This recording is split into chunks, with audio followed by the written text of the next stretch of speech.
Let me tell you exactly how this usually begins. He texts you first thing in the morning. He asks how you slept. He remembers little things you said 3 weeks ago. He stays up late talking to you about your childhood, your fears, your future. He says things that make you feel chosen, seen, different. And then he starts painting pictures, a cabin for the weekend, a concert next month, maybe meeting his friends, maybe a trip together someday, maybe Italy, always someday. And because it feels intimate, because it feels emotionally rich, because it feels nothing like casual, you start to relax. You start to trust it. You start to think, finally, this is going somewhere. Then, without warning, the energy changes. The texts get shorter. The replies get slower. He's suddenly slammed at work.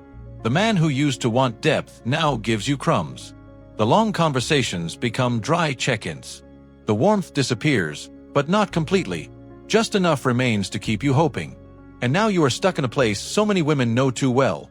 Rereading messages, replaying moments, trying to decode the shift, wondering if you said too much, wondering if you were too available, too emotional, too interested, too honest, too much. And underneath all of that is the question that quietly wrecks women from the inside out. What did I do wrong? Here is the truth. Probably nothing. But you are missing one piece of information about male psychology that changes everything once you see it.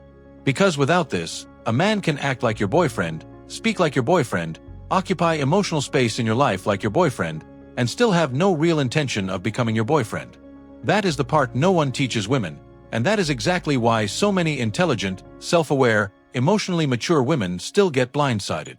So today, we are going to name it. We are going to break it apart. And by the end of this video, you are going to understand the difference between a man who enjoys you and a man who is actually trying to keep you. Because those are not the same thing. And once you understand that, you stop getting played. To really understand what happened, you need to understand one core reality. Men and women often do not process early-stage connection in the same way. When a woman becomes emotionally invested, her mind usually starts looking for meaning. Is this aligned? Do we want the same things? Is this emotionally safe? Is this someone I could build with? If she is giving time, energy, vulnerability, affection, and especially consistency, there is usually an internal assumption being made. This connection means something. For many women, intimacy naturally creates implication. Emotional closeness suggests intention. Physical closeness suggests direction. Investment suggests potential. But many men do not experience that same automatic link. A man can deeply enjoy talking to you. He can love your energy. He can feel chemistry with you. He can be affectionate, attentive, flirtatious, even emotionally open. And none of that necessarily means he has decided he wants a future with you. That is the part that hurts the most to accept, because from a woman's perspective, those things feel connected. From his perspective, they may not be. He can enjoy the experience of you without ever asking himself the harder question. Do I want to claim responsibility for what comes with her? That is why a man can sound sincere and still be unclear. He can be warm and still be non-committal. He can be romantic and still be temporary. Not always because he is manipulative. Not always because he is evil. Sometimes simply because he is operating from convenience, not conviction. And if you remember nothing else from this video, remember that sentence. Convenience and conviction are not the same thing. Convenience is when a man stays because access to you feels good. You are easy to talk to. You make him feel seen. You give warmth, softness, affirmation, affection, attention. Being around you improves his life.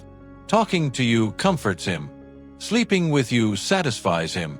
Your presence gives him emotional benefits he did not have to earn through commitment. So he stays, not because he chose you in a meaningful way, but because you are there, and it feels good, and there is no immediate cost to keeping you close. That is convenience. Conviction is different. Conviction is when a man does not just enjoy you, he values you. He becomes clear. He becomes intentional. He moves. He initiates. He follows through. He does not rely on vibes. He does not hide behind timing. He does not need endless space to see where it goes. When a man feels conviction, he does not want confusion. He wants clarity. He wants to know where he stands with you. He wants other men to know where they stand too. He wants to secure the connection, not float inside it. That is why one of the most important truths in dating is this: a man's ability to create romance does not prove his willingness to create commitment. Romance is easy. Words are easy. Chemistry is easy. Late-night vulnerability is easy. Fantasy is easy. Commitment is expensive. Commitment costs freedom. It costs options. It costs effort. It costs consistency. It costs the willingness to be measured by action, not mood. So if you are getting all the romance without any of the clarity, you are not in a love story. You are in an emotionally decorated convenience zone. And the longer you stay there, the more confusing it becomes, because your heart keeps trying to turn his comfort into meaning. Now let's get practical. How do you know when a man is operating from convenience instead of conviction? There are 3 major signs, and if you catch these early, you can save yourself months, sometimes years, of unnecessary pain. The first sign is that he sells you the future but avoids the present. This is what so many women mistake for seriousness. He talks about trips. He talks about introducing you to people. He talks about experiences you will have together. He speaks in this beautiful, dreamy language that makes you feel like you are being included in his life. But pay close attention. Is he actually building anything in real time? Or is he using future language to create present-day intimacy? Because those are 2 very different things. A man can say, "We should go to Italy someday," and never make a single concrete move towards seeing you next Friday. He can talk about meeting his family while still refusing to define what you are. He can describe a future in high resolution while keeping the current situation conveniently blurry. That is not vision. That is often emotional borrowing. He is borrowing the feeling of commitment without paying the price of commitment. So stop listening only to how beautifully he talks about later. Watch how clearly he behaves now. Is he making plans or just making references? Is he following through or just creating atmosphere?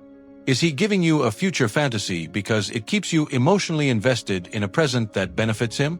That distinction will save you. The second sign is that he protects ambiguity like it is his full-time job. A man in the convenience zone does not want clarity, because clarity would force a decision, and a decision would require sacrifice. So what does he do instead? He keeps everything soft, undefined, open-ended, and hard to pin down. The moment you ask a reasonable question like, "What are we?" or "Where do you see this going?" he suddenly becomes philosophical. "I don't like labels. I just want to go with the flow. I don't want to ruin this by forcing it. Why can't we just enjoy what we have?" Listen carefully. Clarity does not ruin healthy connection. Clarity reveals it.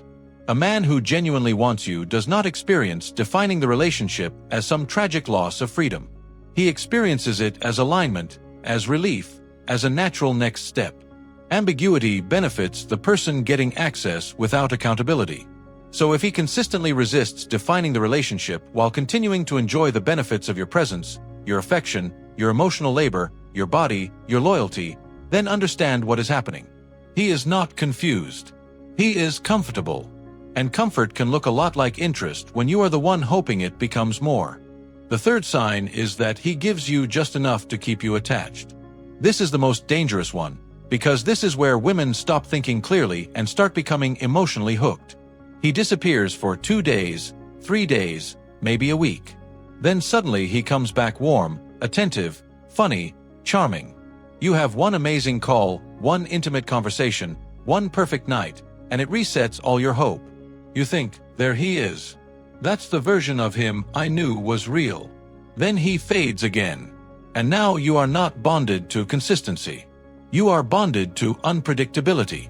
This is what makes the pattern so addictive. When affection comes randomly, your nervous system starts chasing it harder. You become hyper-focused. You overanalyze more. You wait more. You excuse more. You accept less, but somehow become more attached. Because uncertain reward creates obsession. You are no longer just liking him. You are trying to solve him. And that is where women lose themselves. Because the truth is, inconsistency is not mystery. It is information. A man who is genuinely interested in building something does not need to keep disappearing to remember you exist. He does not need space every time things become real. He does not keep re-entering your life with just enough energy to stop you from leaving. That is not emotional depth. That is unstable access. And you cannot build a secure relationship with unstable access. So what is the shift? What actually makes a woman unplayable? It is this: she stops asking, "How much does he like me?" and starts asking, "What is he consistently demonstrating?" That question changes everything. Because, "Does he like me?" makes you passive. It makes you perform. It makes you audition. It makes you stare at his potential and mistake it for character. But, "What is he demonstrating?" makes you observant. Now you are looking at patterns. Now you are measuring congruence. Now you are paying attention to follow-through, clarity, effort, consistency, and emotional responsibility. Now you are not dating chemistry. You are dating behavior. And behavior tells the truth long before words do. The woman who does not get played is not colder. She is not more detached. She is not pretending not to care. She simply stops overvaluing intention that has not been proven through action. She understands that potential is not a relationship. Chemistry is not a commitment. Attention is not devotion. And someone can sincerely enjoy her while still being completely unqualified to lead her heart. That understanding changes the way she moves. When she sees inconsistency, she does not romanticize it. When she sees ambiguity, she does not decorate it with hope. When she sees future talk without present action, she does not call it depth. She calls it what it is. And once she sees it clearly, she does not beg for better behavior. She does not send the 5-paragraph message. She does not stay available hoping he will have a breakthrough. She does not shrink herself into the version of a woman who is easier to keep casually. She leaves. Quietly. Completely. With her dignity intact. Because she finally understands something that changes her dating life forever. His inconsistency was never proof that she was not enough. It was proof that he was not operating with conviction. And a woman who knows her value stops trying to turn convenience into commitment. If this video spoke to something you have lived through, then you already know this is bigger than dating advice. This is about self-respect. This is about emotional discernment. This is about refusing to hand your heart to someone who enjoys access to you more than responsibility for you. So if you know a woman who needs this message, send it to her. Send it to the friend who keeps calling his mixed signals bad timing. Send it to the woman still holding on to a man who only shows up when it is easy. Send it to the version of yourself that almost forgot that confusion is not love. And in the comments, tell me which sign you recognized most. Future faking, ambiguity, or intermittent attention. Or just write, "I was in the convenience zone." Because naming it is the beginning of leaving it. Subscribe if you want more content that helps you protect your peace, read people clearly, and make better decisions with your time, your energy, and your heart. You are far too valuable to be somebody's emotional convenience. And the moment you truly understand that, you stop getting played.